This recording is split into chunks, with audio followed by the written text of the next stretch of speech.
He's known for having built institutions. He's known for his technology prowess. He's known for the way he is trusted. He's known for the way he has built partnership. He's known for his vision. He's known for his leadership. He's known for his values. So this Global Leadership Center is all about leadership, value-based leadership, which he is creating in Andhra Pradesh at Amravati. And in this task force, which is co-chaired by Mr. Chandrasekharan, we do expect to look at various streams of work, including about the center coming up. I'll stop there because we have such great two leaders to speak to us, if I may. But I would like to mention 2 points, that it is as a first step towards the GLC, we are indeed very happy to get into an understanding with IMD in Switzerland, and we had a great meeting in Delhi, and it was Chief Minister's desire that we tie up with various global institutions of repute to bring knowledge and knowledge capital into the GLC, and we will enter into a memorandum of understanding with the IMD as a start. And I must also say that we will have industry partners both from India as well as from outside of India. And the first to come in has been the GMR group. And I'm so glad to have such a strong presence of the GMR team over here. And Mr. Raju and all others who are present here, we do appreciate this partnership that we will have. So that's the theme. And I just wanted to welcome again all of you to this launch and this exchange of this understanding between IMD and ourselves for building this institute. Ladies and gentlemen, warm welcome and thank you very much.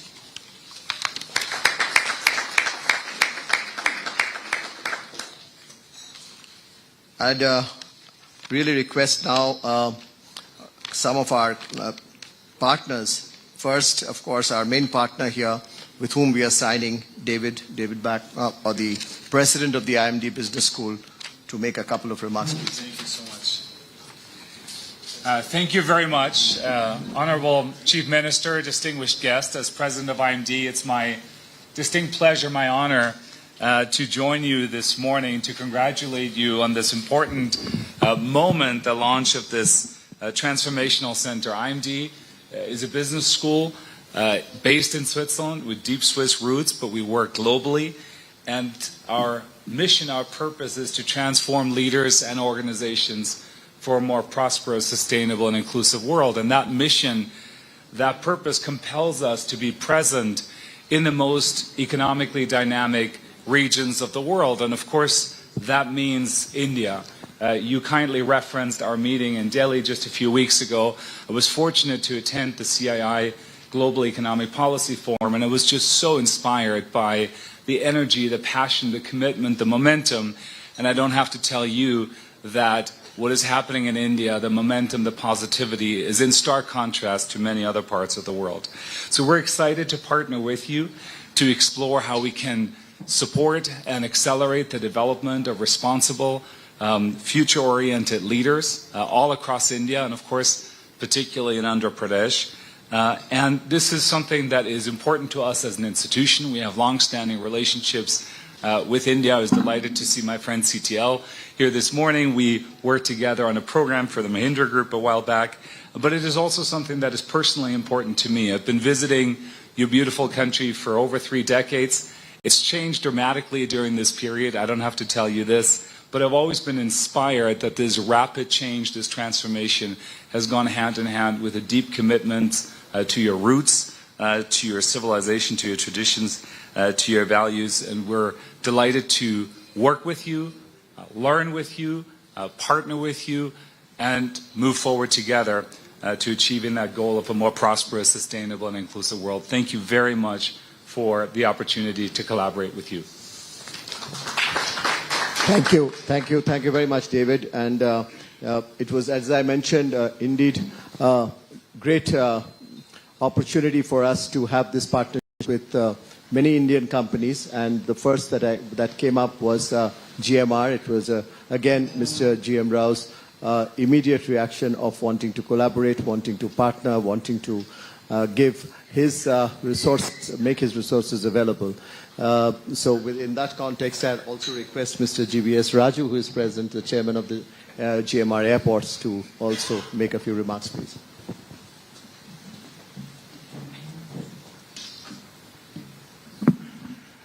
Good morning, and respected Honorable Chief Minister of Andhra Pradesh, Sri Nara Chandrababu Naidu garu, and Chairman of Tata Sons, Mr. Chandrasekhar garu, Mr. David, and Mr. Chandrachit Banerjee garu, and respected dignitaries.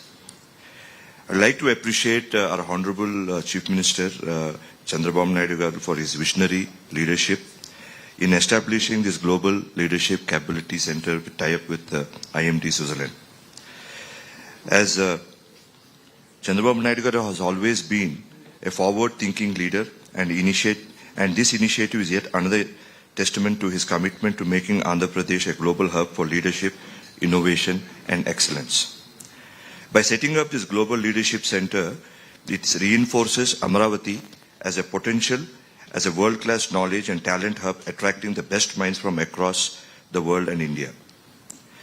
And this initiative reflects deep commitment to empowering future leaders and professionals, ensuring that Andhra Pradesh continues to produce top-tier talent in governance, business, and entrepreneurship. By investing in leadership and skill development, Honorable Chief Minister Garu is positioning Andhra Pradesh as a key player in the global economy, fostering as an ecosystem where industries, investors, and innovators can thrive. This initiative aligns perfectly with India's vision for global leadership in various sectors. Andhra Pradesh is playing a crucial role in shaping the next generation of change makers. We as GMR Group wholeheartedly support this initiative and to be part of this great success of this institute. Thank you. Thank you. Thank you very much, Mr. Raju, for that huge commitment. Ladies and gentlemen, it's now my pleasure to request the Honorable Chief Minister, Mr. Chandrasekharan, to release the brochure of the GLC. I said Mr. Chief Minister and Mr. Chandrasekharan.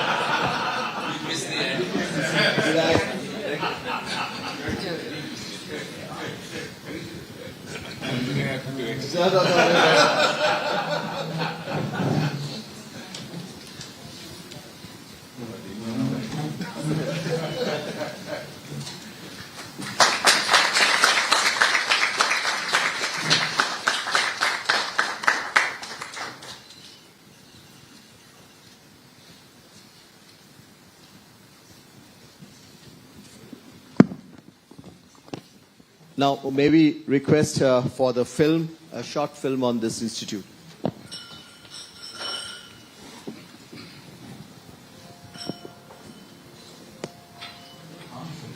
India is the land of vibrant cultural heritage, blessed with abundant natural resources and thriving industries.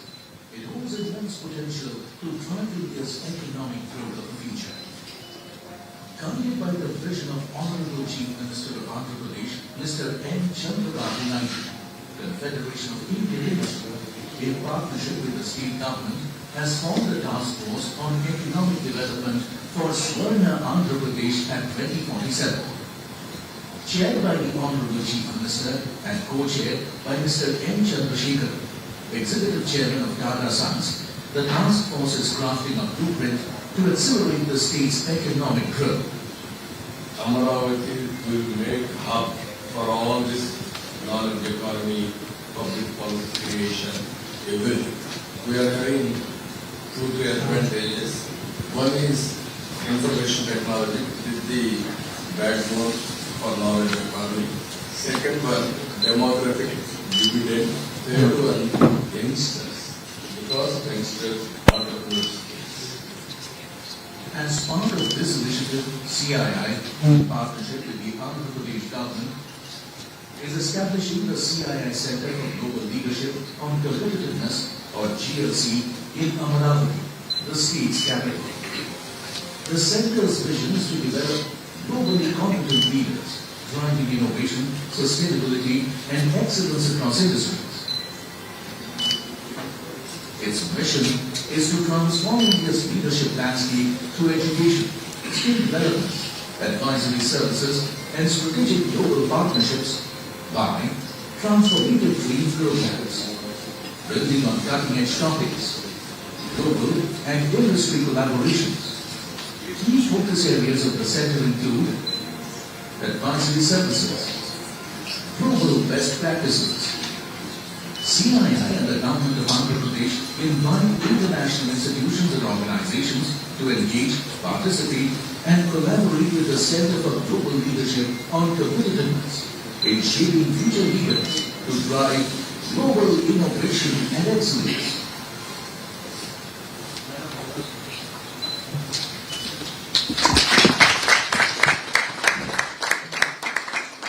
Ladies and gentlemen, I now have the pleasure to announce an exchange of a letter of intent between the IMD Business School, Switzerland, represented by David Bach, and the Center for Global Leadership on Competitiveness, represented by Mr. Chandrajit Banerjee, in the presence of all our dignitaries.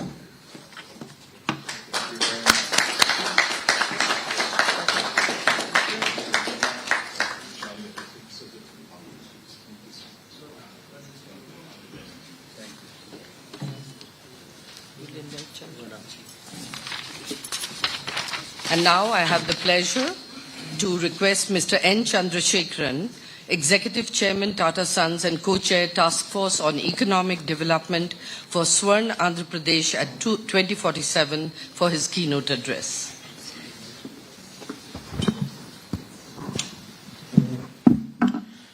Honorable Chief Minister of Andhra Pradesh, Sri Chandrababu Naidu Garu, Mr. Chandrajit Banerjee, Mr. David Bach, Mr. GPS Raju, my dear friends from the business, from India, all business leaders, dear friends, ladies and gentlemen, and members of the media. It is truly a tremendous honor, pleasure, and opportunity to have this opportunity to co-chair the Economic Task Force for Swarna Andhra at 2047. While it looks like a very long-term plan, we all know the Honorable Chief Minister, who is a man in hurry. I have had the pleasure of working with him. First time when he transformed the erstwhile Andhra Pradesh, which was the integrated Andhra Pradesh, and Hyderabad, which he changed to what it is today. I want to tell you, that time I was in TCS, our reviews were at morning 6 a.m. with him. So he is very driven and drives execution.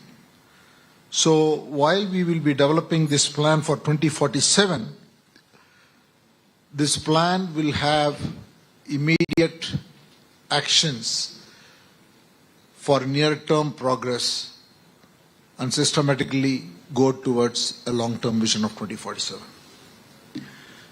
This 2047 plan will be based on the Andhra Pradesh government's 4P model, which is public, private, people, and partnerships. The plan we are working will have multiple components, will have specific focus on certain sectors where it can be doubled down while nurturing other sectors, and economic growth coupled with job creation is the focus of the plan. While this is a business plan for economic growth, the Chief Minister has developed a holistic agenda. We saw one of that, which is the Global Leadership Council, GLC. We are already working on state-of-the-art educational institutions with partnership from world-renowned institutions, Center for Artificial Intelligence, Center for Quantum Computing on the one side. On the other side, traditional industries like agriculture, huge emphasis on tourism and manufacturing sectors. There are many such parts to this whole plan.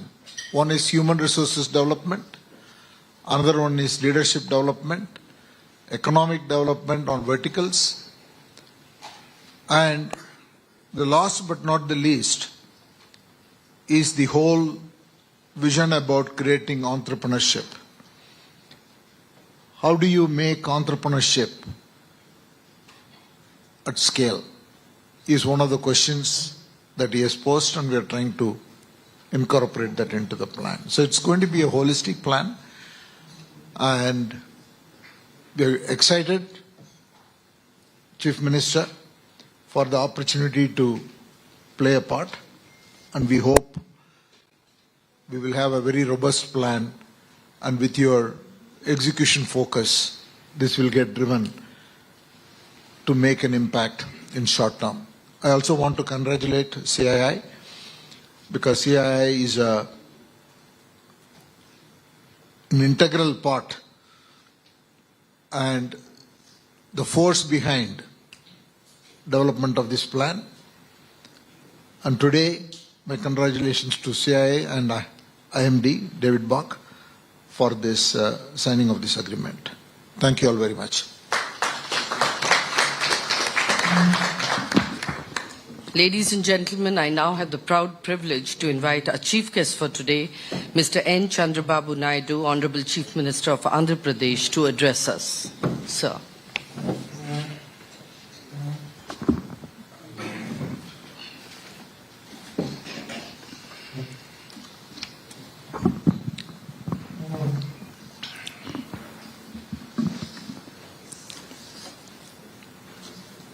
Executive Chairman, Tata Sons, unfortunately co-chairperson for making Andhra Pradesh as Swarna Andhra Pradesh by 2047. I am very proud to associate with him. And also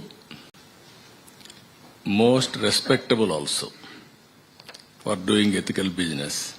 We are proud of it. Business Chairman, Airports, GMR Group, Mr. Raju, President, IMD Business School, Switzerland, David Bach, Director General, Confederation of Indian Industry, Chandrajit Banerjee, and icons of industry. As usual, I am seeing all of you. By seeing all of you, I am getting so much of confidence. What all my dreams will become a reality in the near future. I don't have any doubt about it. Especially CAI has to do so much for me. When 1995, there is no takers for CAI. I was only the person, only Chief Minister to promote, to associate with CAI for business. Continuously 6-7 times we had CAI partnership summits. That was the beginning. And I had a very good experience with the Tata also. We have done technology breakthroughs so many types, so many areas. That is the best experience for me. Here, I had a track record. There is a proof of concept. Just like industrialist, I am also having that proof of concept. Not decades. Within 2.5 decades, Hyderabad is the proof of concept today. Most livable city in India. All, you name any advanced technologies, everything. Either pharma, IT, BT, or finance, sports, everything, hospitals, everything we have done. We promoted, our people have done extremely well. One example, if all of you can see, 25 years back, that is early 90s. From then onwards, I want to take advantage of it. I started in Andhra Pradesh, second generation reforms. Now anywhere if you go, so many Indian entrepreneurs and Andhra entrepreneurs. India is having one advantage, biggest advantage. First mover in technology. Demographic dividend as a windfall gain. Entrepreneur skills on their blood. Every person, if you see, they are doing extremely well. And also, third one, if you see, most acceptable community globally. I can proudly say, Indians are doing extremely well by serving the global community as on today. It will continue even for future. All these things are possible today. Again, we are having a right leader at right time. That is Narendra Modi, Honorable Prime Minister today. Very stable government, 11 years. You are seeing all over the world, so many problems politically. In India, there is a strong leader, visionary, and also is having clarity in administration or future. He prepared Vikasit Bharat 2047. I don't have any doubt you are going to witness. Already symptoms are, we are seeing. By 2047, India will be number 1 or number 2. There is no doubt about it. I am totally confident. And also Indians globally will be number 1 in creating wealth and also servicing the global community. If you see recent assessments, Bloomberg analysis, by 2027, India will be number 1 country providing most to the incremental GDP of the world. As on today, we are doing from 2028 onwards. That is the era for India that is going to happen. Even if you see here, so many assessments are coming. And also India is only the country which is having advantage of demographic dividend advantage another 20-25 years. All developed countries have failed in management of population.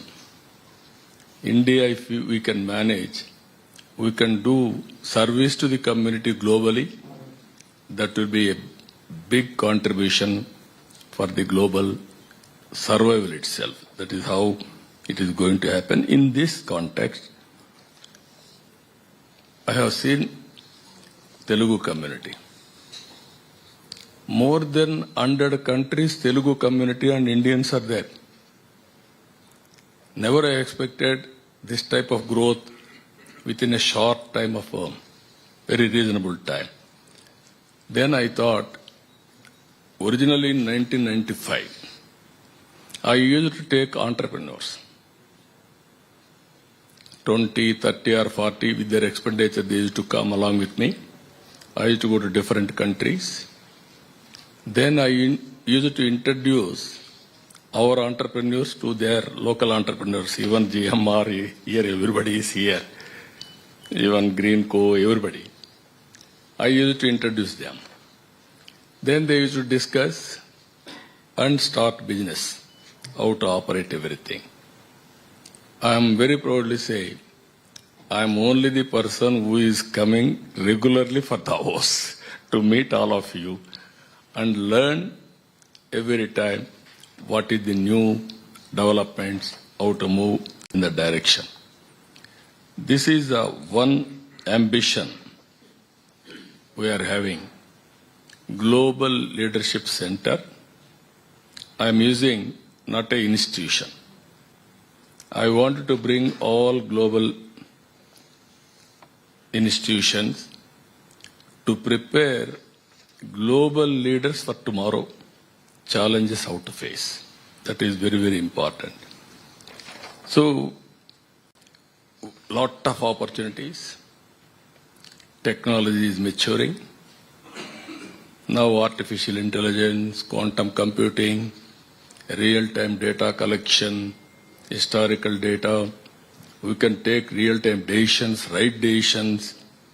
Earlier with the leadership-driven, now truth or realistic solutions for problems. That is going to come. So with all these things, already I am talking about AI. Even Chandrasekhar is there. Yesterday I commented one thing. All AI modules will be available for all citizens free of cost. Money government will pay for you, companies. Then everybody will adopt the technologies, how to use day-to-day life. Now, some of the areas we are seeing, sometimes people are not prepared to spend some money. We can give free, then how they are going to operate, we have to think over. One more example we are doing, natural farming, organic cultivation. In a big way we are going, certification, traceability, and product perfection. That will be the biggest contribution for the global community. Without fertilizers, without pesticides, we are producing food for the people or global community.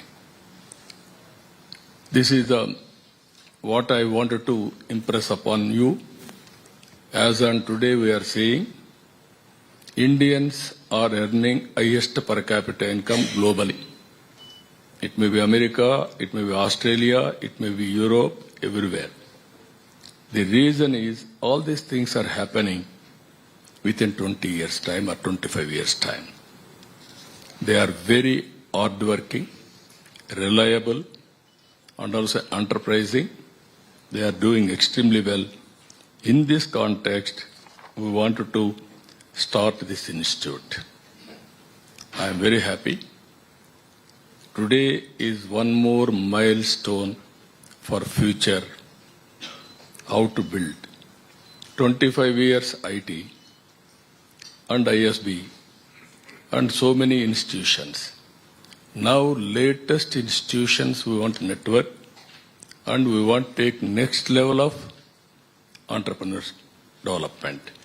That is where practical development I am thinking. ISB, all these things will give academic discussion, hand-holding, but leaders how to promote. That is the example. Through public policies we can transform. Fortunately, Narendra Modi ji is there. He is also working very hard. He wanted to make double-digit growth for the country. I am also in that opinion. All industrialists you have to guide us. If you grow single digit, we will be in middle income trap. But there is a possibility. If you grow double-digit growth, then we will have a tremendous advantage globally.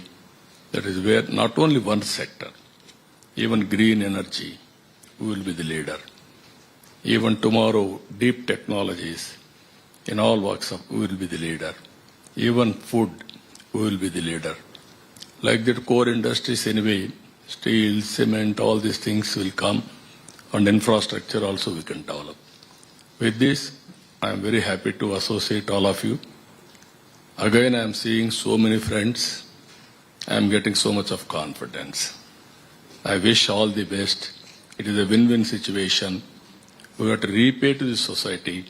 For that, all of us has to join together.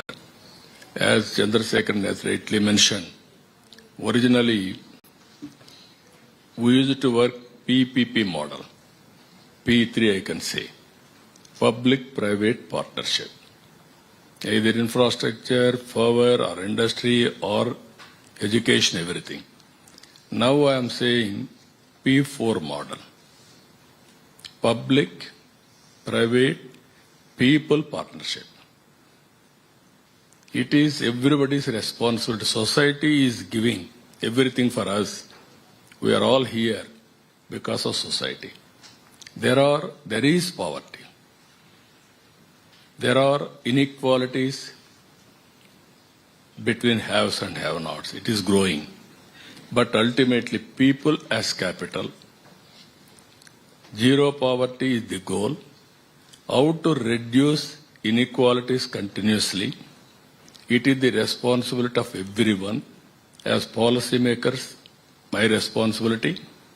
As corporate leaders, it is equally your responsibility. All of us will join together how to make India without any poverty. Equal opportunities, better living standards, that is our goal. For that, so many things we are working.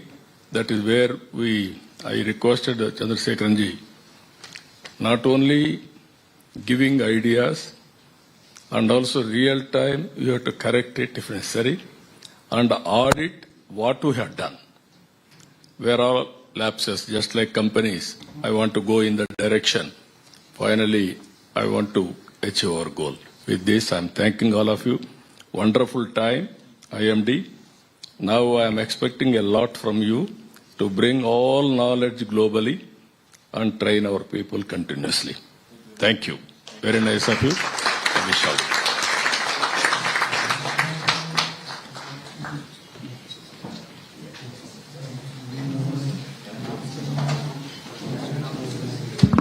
Ladies and gentlemen, we will now have a brief discussion. So may I request all of you to remain seated. The Honorable Chief Minister will be here with us, so please remain seated. There are a few others who have to leave, but the rest of them will be here, so please do settle down.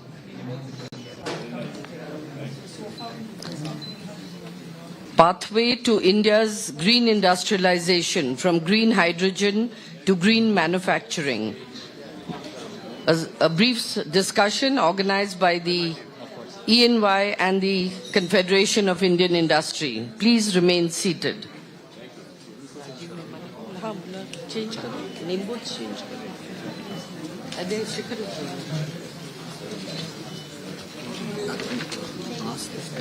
Yeah. May I request Mr. Rajiv Memani, Mr. Anil Kumar Chalamala Shetty, Mr. Hans Olav Ryan, Mr. Sajan Jindal to please join us on the dais. May I request everybody else to please settle down. We'd like to continue seamlessly with the next session.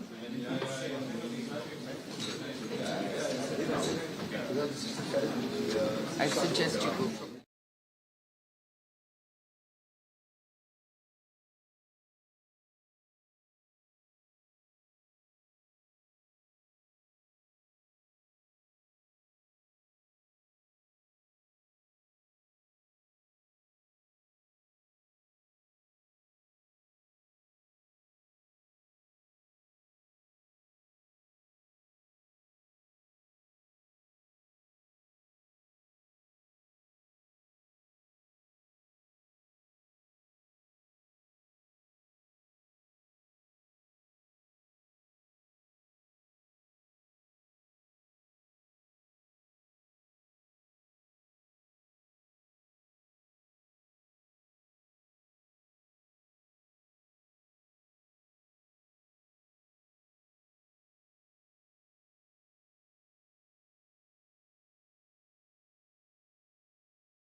Let me just On behalf of everybody, our Honorable Chief Minister, Shri Chandrababu Naidu, he's one of the most dynamic and one of the most visionary leaders of India today. Our theme today, and we have an outstanding panel, we'll have to go through this very quickly given the time constraints. Our theme today is Pathways to India's Green Industrialization and what are India's imperatives. I know today speaking about green industrialization, given what we are hearing around the world, is a bit contradictory. But for India, just to give you context, India per capita consumption of energy is 27 gigajoules.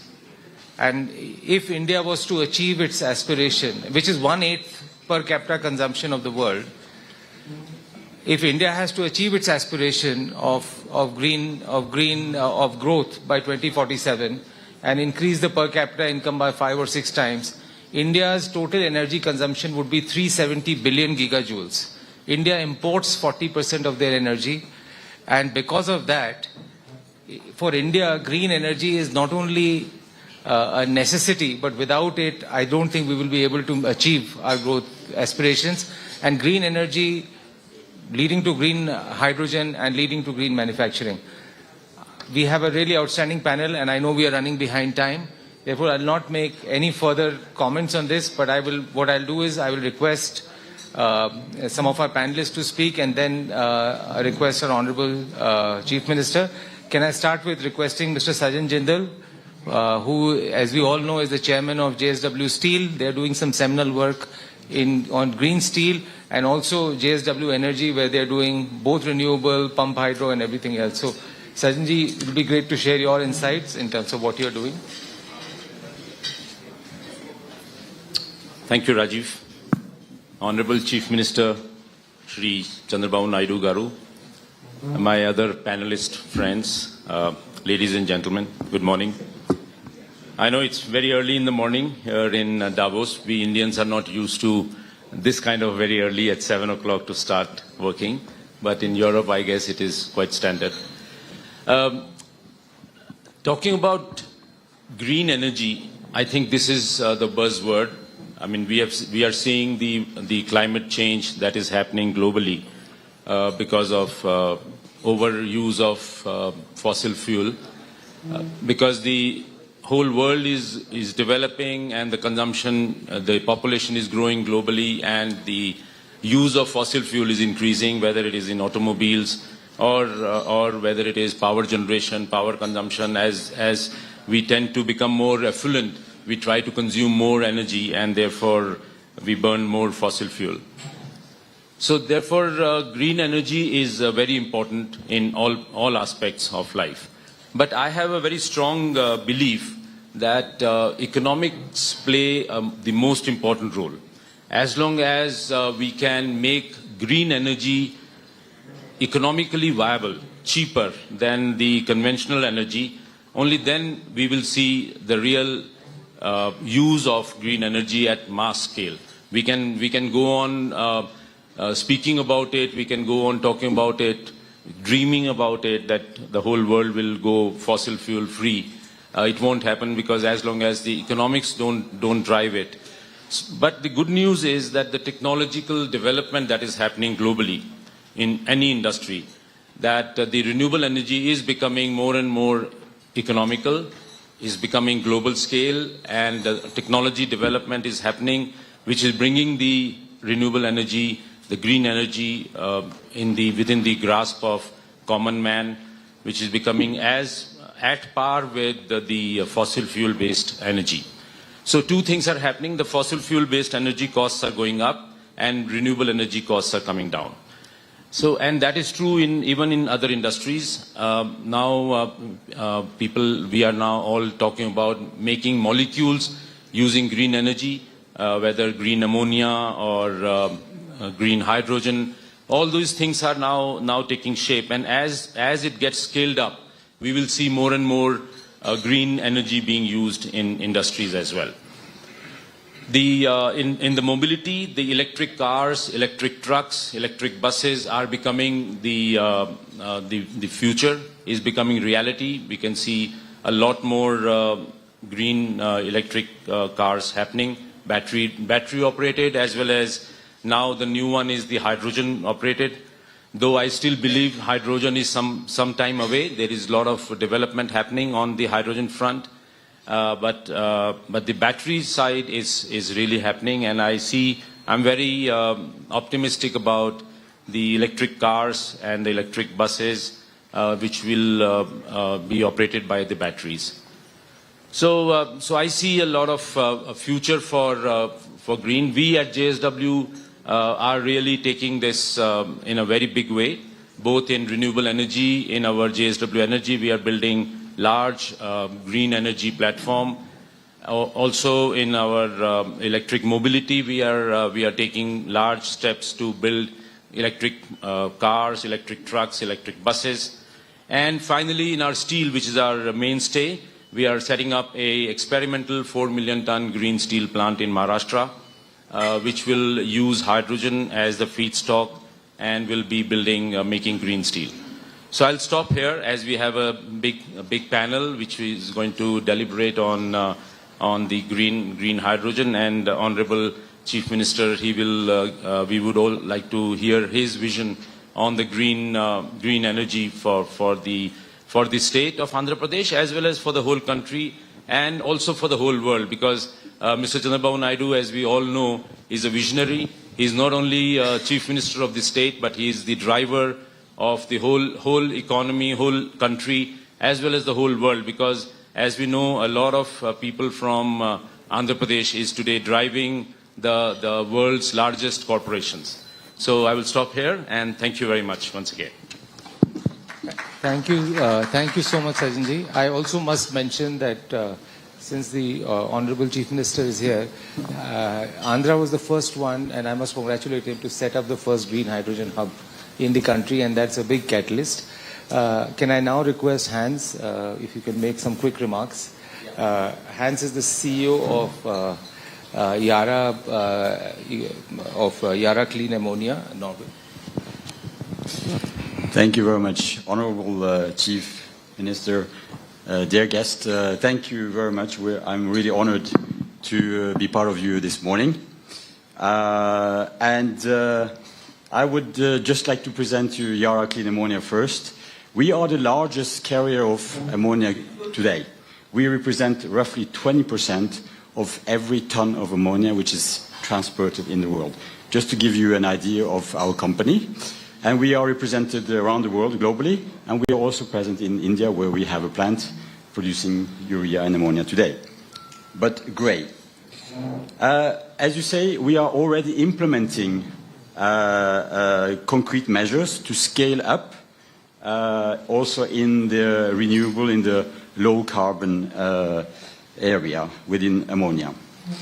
But what do we need to be successful in decarbonizing? First of all, we need actors willing to go with us in this. It's quite a risky from an entrepreneurial perspective. And we need actors to join us, because we cannot do it ourselves, and contribute with these unique competences and resources. And AM Green is one of our key partners to do this. And we are very happy to join up with AM Green to do that.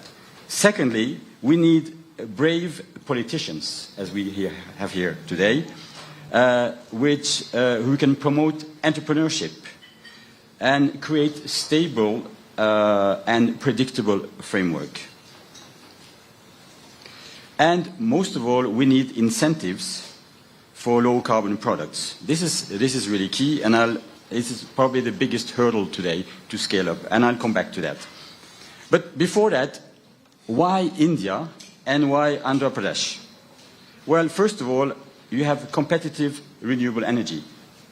Secondly, you have decided that the green projects can utilize the federal grid. And as we saw this, as we started this morning, you have plentiful availability of educated workforce, as the Global Leadership Center is showing. And that is also key, one of the keys for success. And another one is, as we live in a global world, the green ammonia also needs to be compliant. Notably, to be imported into Europe, it needs to be RFNBO compliant.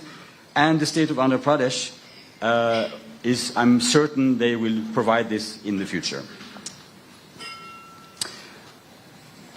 So, what is needed to be successful?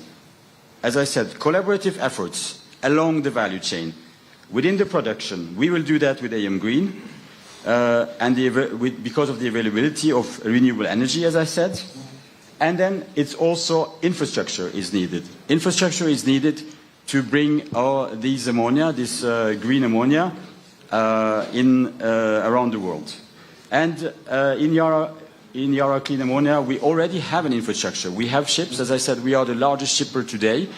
But this is only the start, and we will continue building this infrastructure with partners in the value chain, being ports, being ship owners, and others. And we also need, as I said, a framework, a regulatory framework, and a certification. We need a worldwide standard for this clean ammonia. This is key to have a system which is fair and transparent. And then, most of all, very important, we need safety. The ammonia, we need a safe handling of the ammonia all along the value chain. I just want, if there's one thing you should remember today, when you leave this, is the word demand. We need demand for low carbon products. If we don't have demand, we will not have business cases. And we are all here to make business. We cannot make a green transition with red numbers. So we need incentives, we need mechanisms to boost low carbon demand. And we also need flexibility and optionalities. And that's also something I would highlight when it comes to India.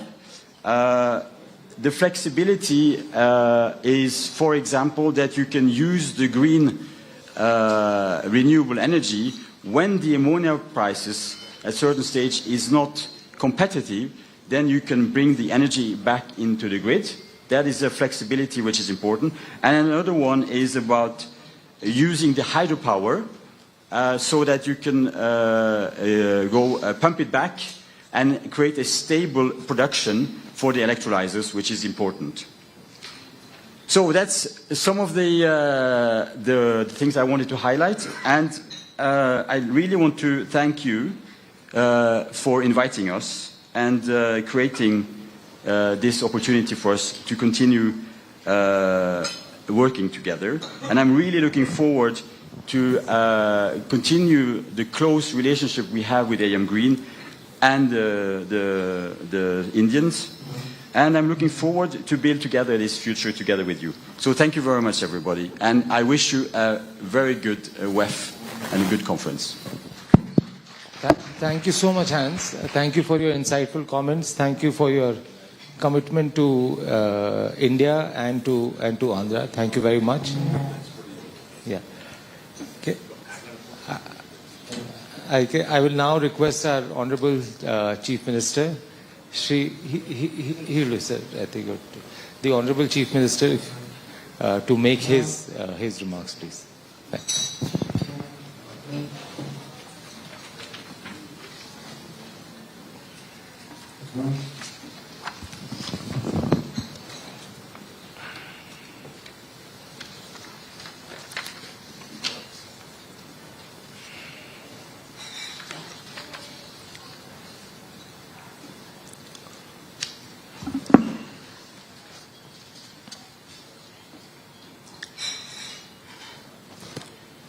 President presiding of this meeting, Mr. Rajiv, President designate, CI Chairman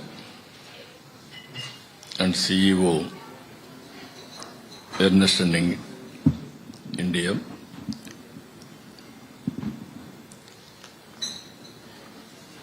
here if you see others, you are all working in green energy in a big way.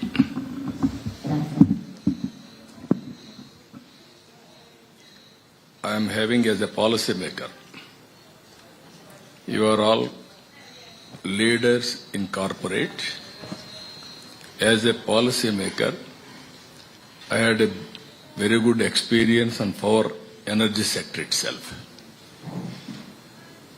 In India, late 90s,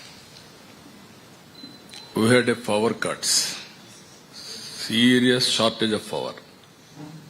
It is for agriculture, domestic and industry. Even because of shortage of power and power cuts, we shut down industries. At that time, all politicians in India are afraid to take bold reforms. First time in India, power sector reforms I initiated in 1999. That is the first revolutionary changes in energy sector. Everybody told me, if you do this, you will have a problem politically. But bold I have done. Of course, one election I have lost. For doing right things also sometimes, we are not in a position to manage people, we'll have that. That is the beginning in power sector. That is generation companies and distribution companies and also transmission and regulatory setup. First regulatory commission was set up in power sector reforms. Then only other areas have come. Now I am very happy. We are all talking now renewable energy, green energy. Earlier, if you see, I tried so many times, whenever I had an occasion, renewable energy, 15 rupees unit or 20 rupees also. Prohibitive cost. It is only a passion. If anybody will talk about renewable energy, it is a passion. Around again 2014, I became Chief Minister. Then Piyush was the Central Minister, Honorable Minister. Both of us sat together. For this, scaling is the solution, innovation is the key. Solar, wind, we promoted maximum. One meeting, I gave a statement before Piyush Goyal. Solar energy will come 1 rupee 50 paisa to 2 rupees per unit. Everybody shocked how it is possible. Now it has come 1 rupee 90 paisa also. Sometimes 2 rupees 25 or 2 rupees 50 paisa like that. Now Honorable PM has given very big boost for RE. That is a very good thing. Either Surya Ghar and also even Kusum for promoting green energy in a big way. Now again I have taken up a mission mode. State as an ambitious target for renewable energy and aspires to become the global leader in green hydrogen, solar, wind energy and clean fuel exports. Because of my earlier, I had a reversible pumped energy in Sri Salem long back.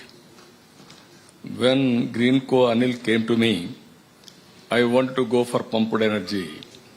I had a good experience on that. You started.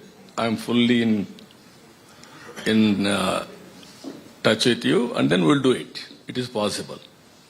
That is how he made it solar, wind, pumped energy, hybrid model.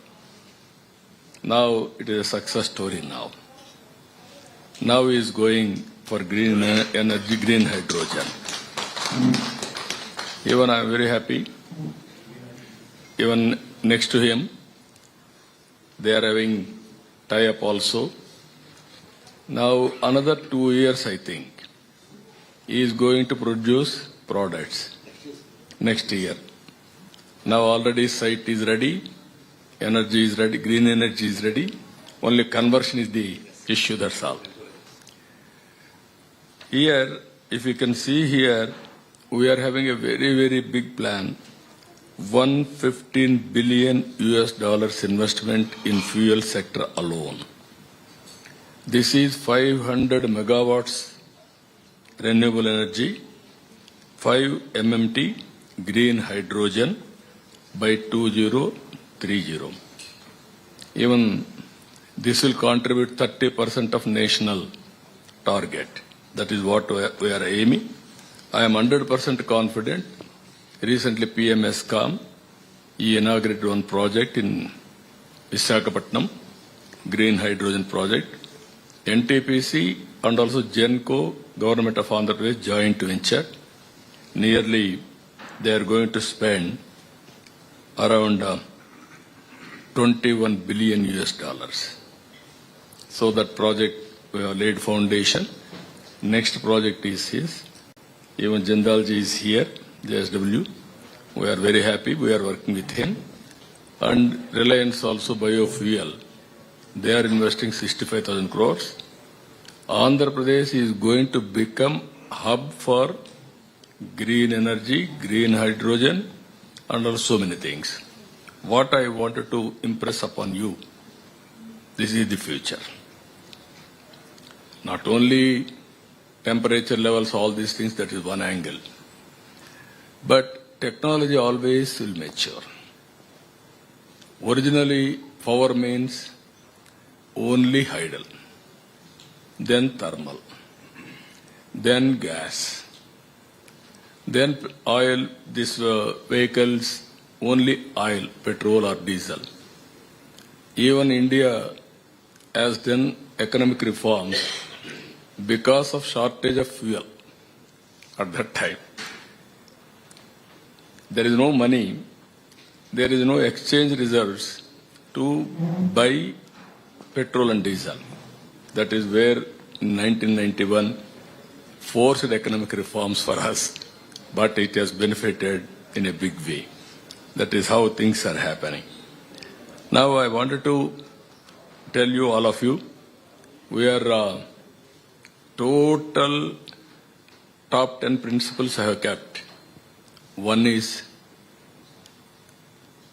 cost optimization of fuel and energy, and environmental balance, and export of green hydrogen, green fuels for global community. That is where we are working. From Andhra Pradesh, we are having advantages. One is abundant solar, and also wind is possible. Deccan Plateau, because of that, pumped energy is also possible. And also battery, we can introduce that also. With all these things, it is again, we are having excellent ports on East Coast. After green hydrogen, one has to export. Now he has acquired some units in Kakinada port. Port is ready. If he can complete the project, he can export immediately. That is the advantage we are having. All ecosystem is in order. What I wanted to request all of you, I wanted to go now, all vehicles, EV vehicles, even on rooftop, I want to promote in a big way. And as on today, this year, around 30 lakh families we are promoting to have rooftop power generation, that is solar. Ultimately, I wanted to make it democratization of power generation. You can generate, you can consume, surplus, you can give it to grid, deficit, you can take back, net metering, everything we can do it. Now technology is very big handy. Use technology and move forward. Then finally, green energy is the solution. We are having one is environmental, carbon emissions. But at the same time, cost effectiveness. But only my request to you, all of you, have R&D strong. Make research continuously. How to reduce the cost. How to bring innovations. Thereby, you are going to do very big job, and also you are going to save the environment. Even in this, I am adding again, I want to go for natural farming. While going for natural farming, use technology, drones, CCTV cameras, or otherwise everything we will use it. But through drones, fertilizer, that is a chemical fertilizer we are not using, we are going to use natural manure through drones for the plants. These are all big plans I am having. I am very happy. So many people are here. Andhra Pradesh is a case study for all of you. It is a hub. Anybody is interested, you be in touch with us. We will work together. We will produce a good model for the global community. This is I am in touch with all players. Even I am learning continuously for the last 3 decades about energy. As a policy maker, I am learning. As an entrepreneur, you have to execute it. It is a win-win situation for both of us. We will create a policy. If necessary, we will give subsidies. We will work with you, handhold, and real-time decisions, everything. Earlier, I used to talk about speed, ease of doing business. Now we are talking speed of doing business. I want to do everything real time. It is possible because of technology penetration. With this wonderful meeting, excellent. Even our new President CA, you will have a very good time. Spend some time in Andhra Pradesh. Guide us for making green energy, green hydrogen a reality. With this, I am thanking all of you. Thank you, Ananda.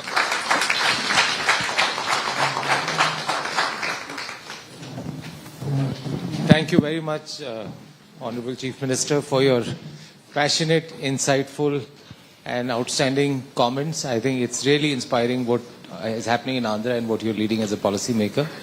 So thank you very much. I know his team is constantly coming because he's got outstanding meetings. So I think we can you, if Anit, you want to make some concluding remarks and then we can wrap up? Or? Huh? I just want to make it, good morning, everybody. No, I just want to take an opportunity to thank Sir, who has been encouraging me from the day one when I was starting my career back in London as IT professional. 2004, he's always been inspirational for all of us. Starting my career as IT employee in 1996, gone to London. Then when we moved back to India, 2009, he gave us huge support as to start up as start a small modest start. And by 2014-15, when RE Invest has started, and Naidu Modi has been initiating the whole renewables as an initiative. So I was the first one who actually initiated the wind farms and solar as a large scale. Now to say, but 2017-18, we became India's largest renewable energy generator with 7,000 megawatts. I would say totally with the support of the sir, developing the first gigawatt scale, globally first gigawatt scale solar farm, Gani, which was invested by the sir only again at the time. But 2018, we discussed about pump storage, closed loop pump storage, and that was never in the policy, never with the rights of the state or the center. Again, we worked hard for 6 months to understand how to unlock the policy and design it. And then it became a role model for the nationally, and today it was one of the priority sectors. And with the 2021 hydrogen mission being thought, hardly anybody has visualized India can participate into the whole journey.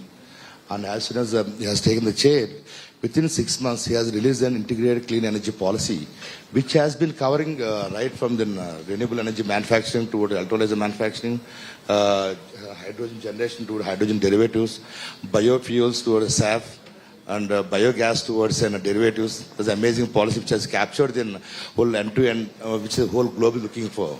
I would say today the renewable, green energy transition is not just for India's economy.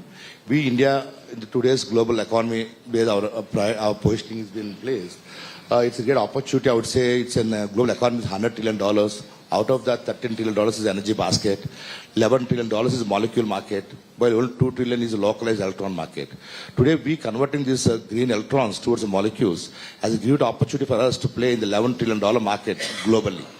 That's where Andhra, India can play in a huge opportunity, unscalable. So I would say, thanks for leadership, sir. We all, next generation will be surviving towards your great supports. Where we are working now, within 5 years, 10 lakh crores investment, 7.5 lakh employment, and also university we want to set up for preparing skill development continuously and new technologies. Now, it is a new area. You have to bring global players. All of us, all of you, has to brainstorm, innovate, reduce the cost, make it viable, sustainable. Just to add one more point, sir. Out of $12 billion we invested in India, $4 billion already invested in Andhra, sir. The projects which have been grounded now are $3 billion for now. And we have plans further for good plans.